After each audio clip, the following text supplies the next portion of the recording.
Mon nom est David Quintal et aujourd'hui je réponds à la question: c'est quoi la différence entre POP3 et IMAP?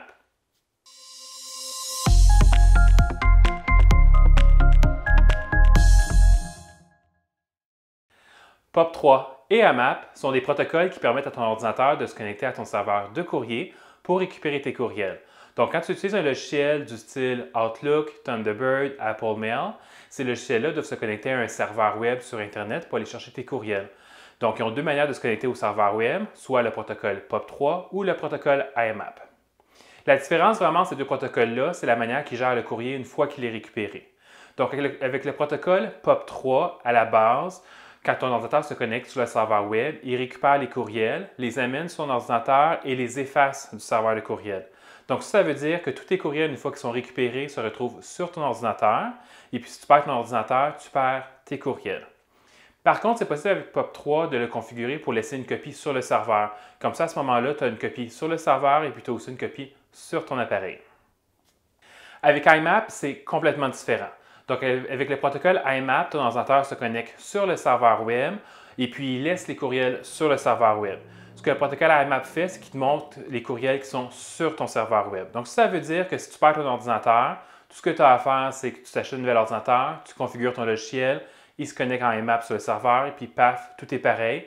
Parce que tout ce que tu fais en termes de lire un message, y répondre, le classer, etc., bien que tu le vois à l'écran de ton ordinateur, en réalité, ce que ton ordinateur te montre, c'est ce qui se passe sur le serveur web. Donc vraiment, tout est entreposé sur le serveur web avec IMAP. Donc, est-ce que tu devrais choisir POP3 ou IMAP? Mais ça dépend en fait de l'utilisation que tu fais de ta boîte de courriel, combien de personnes utilisent ta boîte de courriel et puis combien d'appareils s'y connectent aussi. Donc, je vais te donner quelques exemples, ça va t'aider à voir laquelle des deux configurations est mieux pour toi. Donc, si dans ton cas à toi, tu as un seul ordinateur ou un seul appareil qui se connecte sur la boîte de courriel, tu es la seule personne qui se connecte à la boîte de courriel, ton fournisseur d'hébergement de courriel ne te permet pas d'accumuler beaucoup de messages sur le serveur, et puis tu as un ordinateur ou un appareil qui est très sécurisé, avec un firewall, avec un antivirus, qui ne se fera pas voler physiquement, etc. Tu fais des sauvegardes. À ce moment-là, avoir une boîte de courriel configurée en POP3, ça peut être approprié pour toi. Parce qu'à ce moment-là, tous les courriels sont retirés du serveur, sont mis sur ton ordinateur. C'est le seul appareil qui consulte ta boîte de courriel. Et puis, c'est un appareil qui est sécuritaire et qui ne se fera pas voler ou briser. Donc, ça, c'est pour une configuration avec le protocole POP3.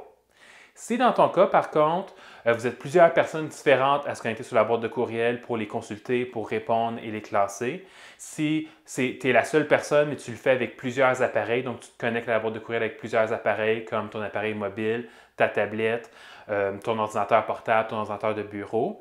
Si tu as la chance d'accumuler beaucoup de courriels sur le serveur de ton fournisseur parce qu'il t'offre beaucoup d'espace disque, si tu as un ordinateur ou un appareil qui n'est pas nécessairement sécuritaire ou un appareil que tu amènes avec toi comme ton appareil mobile ou un ordinateur portable qui serait susceptible de se faire perdre, de se faire voler ou de se faire briser, à ce moment-là, le protocole préférable, c'est le protocole IMAP.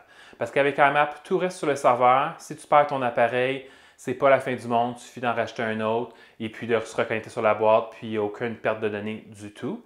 Puis, tu vas vouloir aussi être en IMAP dans ce cas-là si tu as plusieurs appareils différents parce que tu ne veux pas travailler au bureau toute la journée, répondre à tes courriels, puis après ça, en fin de journée, tu es dans le train, tu continues à répondre à tes courriels dans ton cellulaire, je te reconnais, tu sais que tu es work addict, c'est ce que tu fais. Et puis à ce moment-là, si pendant la journée, tu as répondu à tes courriels, tu ne veux pas répondre en double rendu dans le train ou tu veux voir c'est quoi les réponses que tu as reçues des mêmes messages. Puis le travail que tu vas faire en revenant dans le train avec ton cellulaire, tu veux qu'il se reflète dans ta boîte de courriel quand tu vas retourner au bureau le lendemain.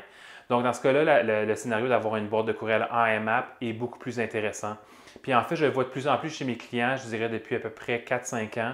La majorité de mes clients configurent maintenant leur boîte de courriel avec le protocole IMAP. C'est ça qui est beaucoup plus simple parce que tout reste sur le serveur. On peut avoir plusieurs appareils, on peut perdre notre appareil, on peut le remplacer. Alors, de plus en plus de nos jours, je trouve que ce qui est préférable, c'est ce que je recommande surtout à mes clients, c'est d'utiliser le protocole IMAP.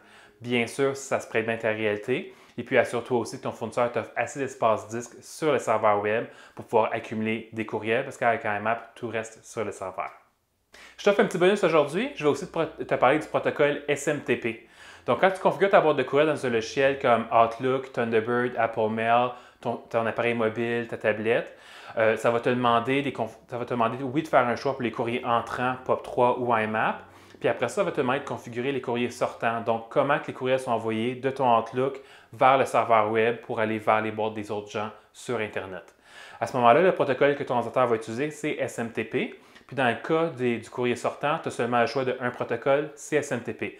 Donc à ce niveau-là, il n'y a aucun choix à faire. Je t'en parle aujourd'hui tout simplement pour pas que tu te demandes c'est quoi ce troisième protocole-là. Mais en réalité, tu n'as pas de choix à faire à ce niveau-là. Il y a un seul protocole qui te permet d'envoyer des courriels à partir d'un logiciel de courriel. J'espère que cette vidéo t'a été utile et va t'avoir aidé à mieux comprendre c'est quoi POP3, IMAP et SMTP. Si comme moi, tu aimes beaucoup apprendre comment ça se passe les choses sur le web, je t'invite à consulter le blog de Winovio. Notre blog contient une foule d'informations par rapport au marketing numérique, par rapport au courriel, les infolettres, par rapport à ton site web. On parle de plein de plateformes différentes comme WordPress, Mailchimp, Shopify. Donc, tout ce que tu as besoin pour apprendre et te propulser sur le web. À bientôt!